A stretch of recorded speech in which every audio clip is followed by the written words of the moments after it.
नमस्कार, मैं हूं प्रवीण गौतम। दोस्तों, रमेश विदुड़ी की घटिया भाषा पर बीजेपी शर्मिंदा होने की बजाय नई कहानियां लेकर आ गई है। सांसदों से चिट्ठियां लिखवाई जा रही हैं। निशिकांत दुबे और रवि किशन ने चिट्ठी लिखते हुए क्या बचकाना बातें की, वीडियो में इसका विश्लेषण करेंगे।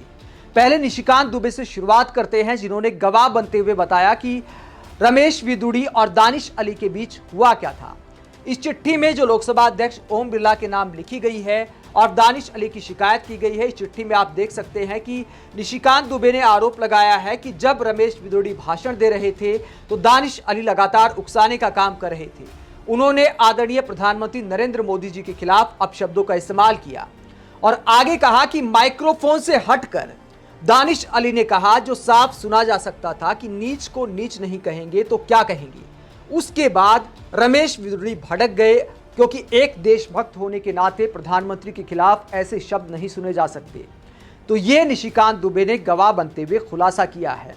लेकिन निशिकांत दुबे का ये बयान अपने आप में कितना बचकाना है, इसकी तस्दीक करता है डॉक्टर हर्षवर्धन का ट्वीट। जब डॉक्टर हर्षवर्धन पर आरोप लगा कि जब रमेश विदुड़ी दानिश अली के खिलाफ धर्म के आधार पर घटिया भाषा का इस्तेमाल कर रहे थे तो आप ठहाके क्यों लगा रहे थे, इस पर सफाई देते हुए डॉक्टर हर्षवर्धन ने क्या कहा था, जरा सुनिए।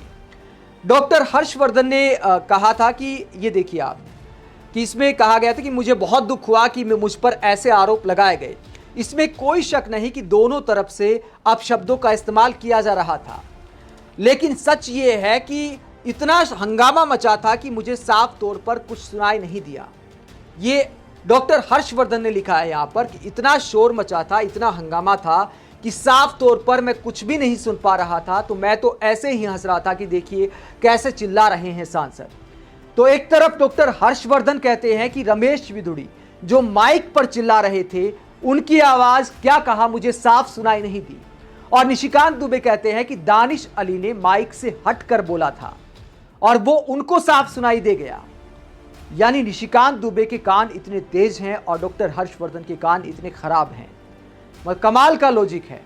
और दोस्तों, नया जो संसद भवन बनाया गया है, संजय राउत ने भी एक भाषण में एक बयान में आरोप लगाया कि नए संसद भवन में संवाद जो है वो कम हो गया है, क्योंकि सांसदों के बैठने की व्यवस्था काफी दूर दूर है। जब इतनी दूर व्यवस्था है विपक्ष के सांसद और सत्ता पक्ष के सांसदों के बीच जो बैठने की व्यवस्था है नए संसद भवन में, तो आखिरकार निशिकांत दुबे को माइक से हटकर हंगामे के बीच बोले गए शब्द कैसे सुनाई दे गए। और डॉक्टर हर्षवर्धन को चिल्लाते हुए रमेश विदुड़ी के शब्द भी साफ सुनाई नहीं दिए। आखिरकार बीजेपी सांसदों के सुनने की क्षमता में इतना अंतर क्यों है। इसके बाद एक और चिट्ठी लिखी है रवि किशन ने। उन्होंने भी दानिश अली की शिकायत की है ओम बिरला को। रवि किशन क्या लिखते हैं?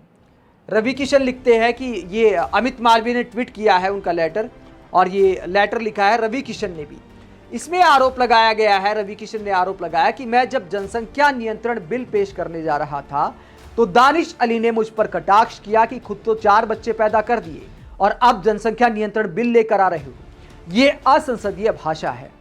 तो अब सारे पुराने बयानों के आधार पर भी दानिश अली की शिकायत की जा रही है। और अमित मालवीय ये चिट्ठी शेयर करते हुए क्या लिखते हैं? सांसद निशिकांत दुबे के पत्र के बाद अब श्री रवि किशन ने भी दानिश अली की बदजबानी और अभद्रता को लेकर लोकसभा अध्यक्ष श्री ओम बिरला को पत्र लिखा है।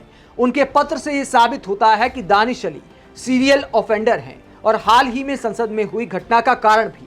रवि किशन जी ने यह मांग की है कि उनके द्वारा दी गई जानकारी को भी लोकसभा अध्यक्ष जांच में शामिल करें। जिस प्रकार से दानिश अली के खिलाफ एक के बाद एक सांसद पत्र लिख रहे हैं, उससे ऐसा लगता है कि दानिश अली के लोकसभा पटल पर इस्तीफा देकर कांग्रेस में शामिल होने के मंसूबे को बड़ा धक्का लगा है। साथ ही राहुल गांधी की मोहब्बत की दुकान पर ताला भी लग गया है। यानी अमित मालवीय आरोप लगा रहे हैं कि दानिश अली की वजह से संसद में यह घटना हुई, क्योंकि दानिश अली ने उकसाने का काम किया। अगर कोई अभद्रता करता है, प्रधानमंत्री के खिलाफ घटिया शब्दों का इस्तेमाल करता है, तो भी क्या रमेश विदुड़ी को ऐसी भाषा का इस्तेमाल करने का अधिकार मिल जाता है? उनको यह कहना चाहिए था कि आपको शर्म आनी चाहिए प्रधानमंत्री के खिलाफ ऐसी भाषा का इस्तेमाल करते हुए। स्मृति ईरानी की तरह चिल्लाना चाहिए था कि माफी मांगो दानिश अली, प्रधानमंत्री के खिलाफ ऐसे शब्दों का इस्तेमाल कैसे किया। लेकिन रमेश विदुड़ी ने ऐसे किसी शब्द का इस्तेमाल नहीं किया, क्योंकि रमेश विदुड़ी क्रेडिट को लेकर बात कर रहे थे कि पीएम तो महिला आरक्षण बिल का क्रेडिट लेंगे ही। बात यह हो रही थी। कहीं भी संसद की कार्यवाही में यह दिखाई नहीं दिया कि प्रधानमंत्री के खिलाफ दानिश अली ने कोई अपशब्दों का इस्तेमाल किया जिससे रमेश बिधूड़ी आक्रोशित हुए या फिर उकसावे में आ गए। तो अब आखिरकार ये कहानियां कहां से आ गई जिसमें बीजेपी सांसदों के बयानों में ही विरोधाभास दिखाई देता है। डॉक्टर हर्षवर्धन कहते हैं कि मुझे कुछ सुनाई नहीं दिया और निशिकांत दुबे को बिना माइक्रोफोन के भी सुनाई दे गया। आप दानिश अली के खिलाफ बीजेपी के ऐसे गेम पर क्या सोचते हैं? कमेंट बॉक्स में अपनी राय जरूर दें। अगर आप हमारी पत्रकारिता को पसंद करते हैं तो थैंक्स के ऑप्शन का इस्तेमाल करें, चैनल को लाइक करें, सब्सक्राइब करें, ज्वाइन करें। नमस्कार।